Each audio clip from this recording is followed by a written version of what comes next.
Kenyan Deputy President William Ruto is to learn later on Tuesday if war crimes judges will throw out a case against him for his alleged role in the 2007-2008 post-election bloodshed. The judges at the International Criminal Court are due to file a written decision in a bid by Ruto and his co-accused radio journalist Joshua Arap Sang to have charges dropped. Ruto and Sang have both denied 3 charges of crimes against humanity, namely murder, forcible deportation and persecution arising out of Kenya's disputed elections in late December 2007 and their violent aftermath in early 2008. The case has been keenly watched in Kenya, which has led a high-profile campaign against the ICC among African nations, accusing the tribunal of bias against the continent. Well, let's discuss this further now. Tom Maliti from the International Justice Monitor joins me in studio. Tom, of course, a big day as far as the ICC and this Kenyan case is concerned. And by the end of today, we'll know whether or not the Deputy President and his co-accused have a case to answer to.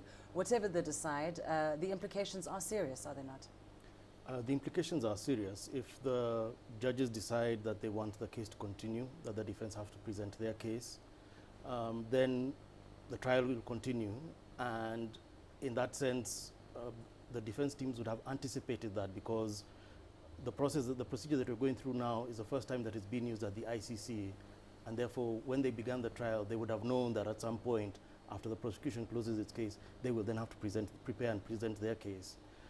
If the judges decide that, well, yes, there was evidence presented in court, but we don't think that it warrants you presenting your defense, then the case will more presumably end here. However, there's a middle road that the judges may choose to take and say that out of the 3 charges that you individuals face, we will confirm, or we want you only to defend yourselves in 1 charge or in 2 charges, therefore reducing the burden on the defense in terms of preparation and the witnesses they may be required to call. So that's also a possibility. And then there's the other thing, that somebody may decide to appeal. But the appeal is not automatic.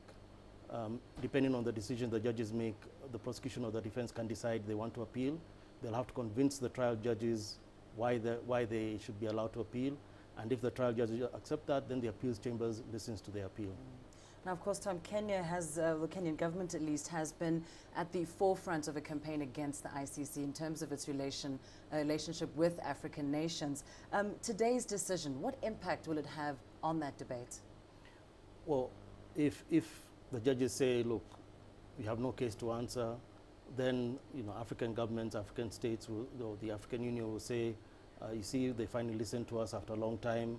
Maybe they took a bit too long to listen to us and heed our plea, but finally they've heard our plea.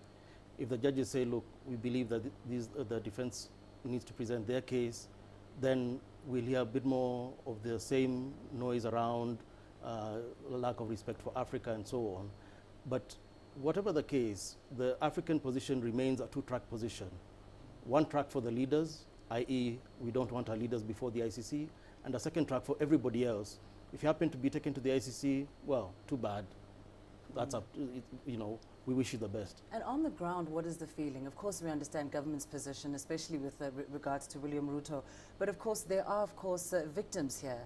And as far as that's concerned, what is really the feeling on the ground as far as the victims are concerned? Obviously, this is a time of great concern for the victims, because this may be their last opportunity to actually have a case related to post-election violence, especially a high-level case, a high-profile case, being seen through to its logical conclusion.